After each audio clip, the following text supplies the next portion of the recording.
There is new information in Ashlee Jenae's case, and we need to talk about all of it right now.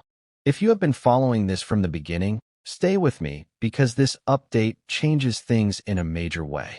And if you are just finding this story for the first time, welcome. Hit that subscribe button and turn on notifications right now because we cover every single development in this case as it breaks, and you do not want to miss what is coming. Now let's get into it. The Tanzanian autopsy is complete, finalized on April 14th, and the family still does not have the results. Let that land for a second. The autopsy is done. The process that their father, Harry Robinson, literally flew to Washington, D.C. to make happen. The process he pushed the United States government in person to facilitate. It happened. Harry went to the Capitol. He sat down with federal officials. He pressed them to establish direct contact with Tanzanian authorities on behalf of his family, because the normal channels were not moving fast enough, and his daughter deserved better than silence.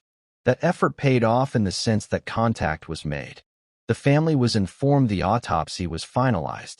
And then Zanzibar handed them almost nothing else.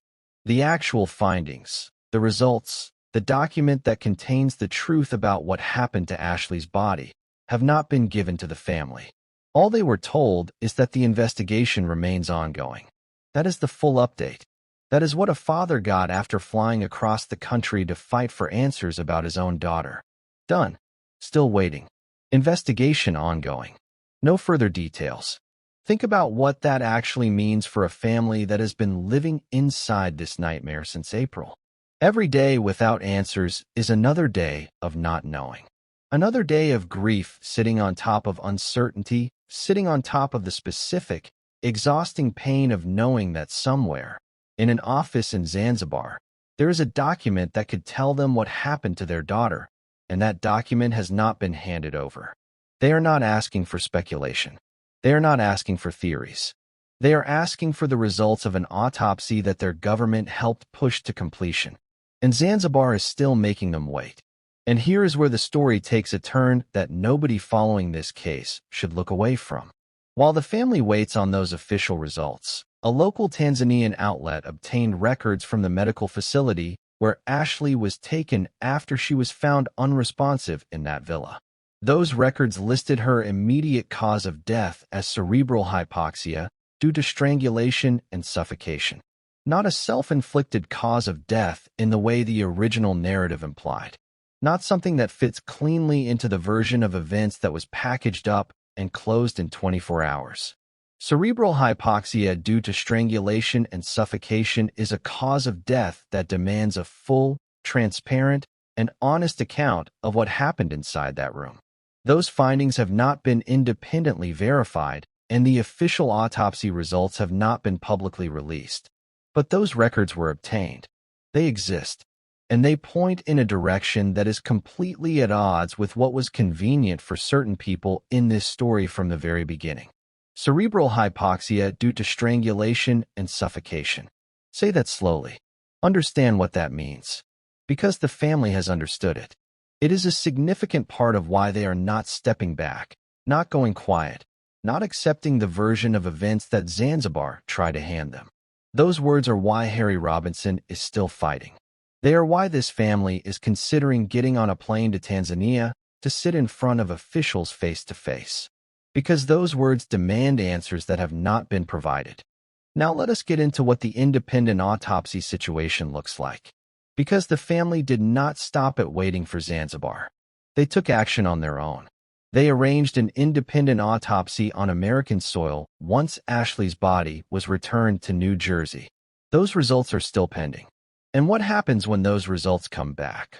What they say, whether they align with the Tanzanian medical records that listed strangulation and suffocation, whether they point somewhere else entirely, that is going to be one of the most significant developments in this case.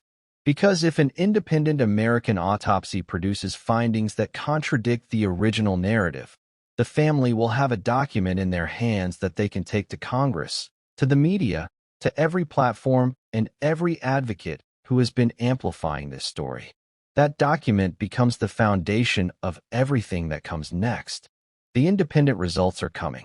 And when they do, we will be here to cover them. Now let us talk about Joe McCann. Because his behavior in the weeks since Ashlee died has been its own kind of statement. He has not made a single public statement. Not one. Not an expression of grief. Not a word to the public about the woman he proposed to. His social media profiles have been made private. He updated his profile picture. That is the totality of what Joe McCann has chosen to communicate to the outside world since the woman he gave an engagement ring to is dead.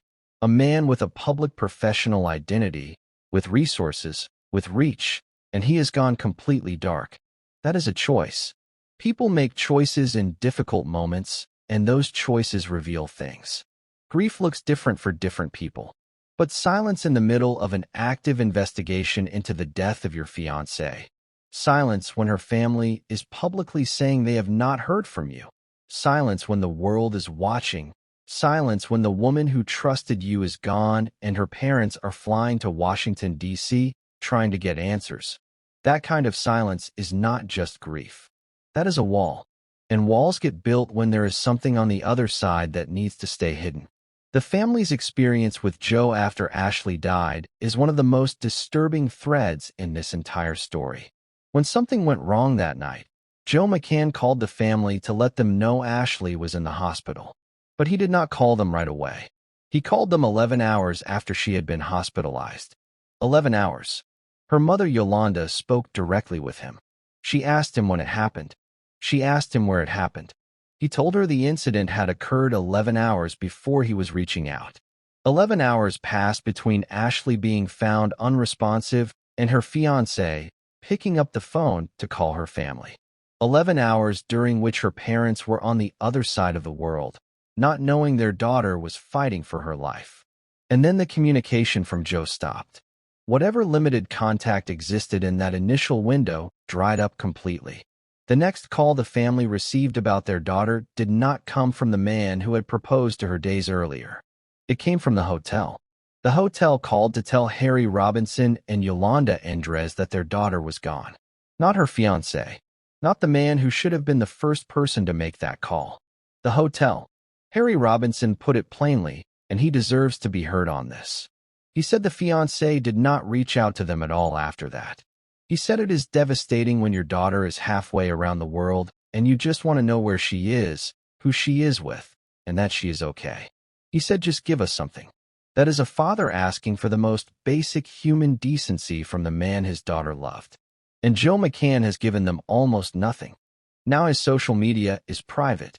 His investment firm, court records identify him as the founder and managing partner of Asymmetric Technologies LLC and related investment entities based out of Portland, has produced no statement. His professional world has stayed completely separate from all of this publicly, as if the death of his fiancée in a foreign country under circumstances that a Tanzanian medical record describes as strangulation and suffocation is simply not something that requires him to say a word. And while he stays silent, the engagement ring that he put on Ashlee's finger is still missing.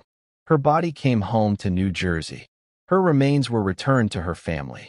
But none of her personal belongings came with her. Not the ring. Not her other items. Everything she had with her in that villa is still unaccounted for. Her father told TMZ the family believes those belongings are still being held by investigators because the case remains active. They have no idea if or when any of it will be returned. So Ashlee came home without the ring, without her things, without the full truth of what happened to her. That is what this family is living with right now. Let us be very direct about where every piece of this stands. The Tanzanian autopsy is complete as of April 14th. The family does not have the results. A local Tanzanian medical record listed her cause of death as cerebral hypoxia due to strangulation and suffocation, findings that have not been independently verified but that exist in documented form. The family's independent American autopsy has been conducted and results are still pending.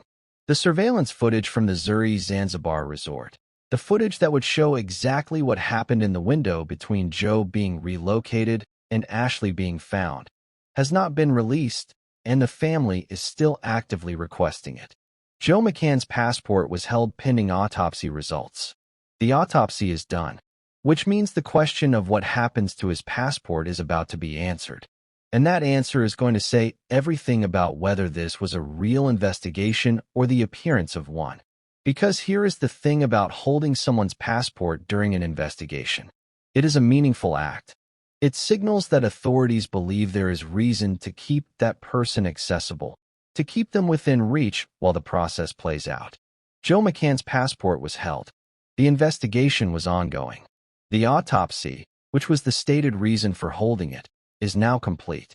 So what happens next? Does he get his passport back and walk out of Zanzibar? Does the investigation deepen now that the findings are in? Does anything change? The answer to those questions is coming. And the way Zanzibar handles that moment will tell the world exactly how seriously they have taken any of this. Harry Robinson is not waiting passively. This is a man who has been in motion since the moment he found out his daughter was gone. He flew to Washington, D.C. He pushed the U.S. government.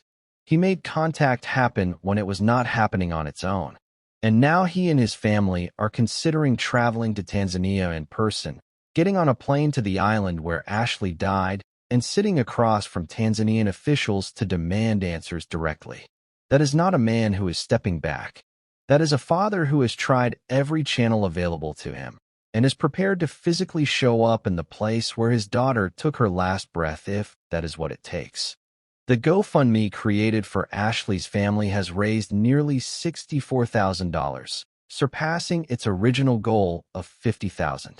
That number is not just a fundraising figure. It is a measurement of how many people have been following this case, how many people believe in what this family is fighting for, and how many people want to make sure they have the resources to keep going.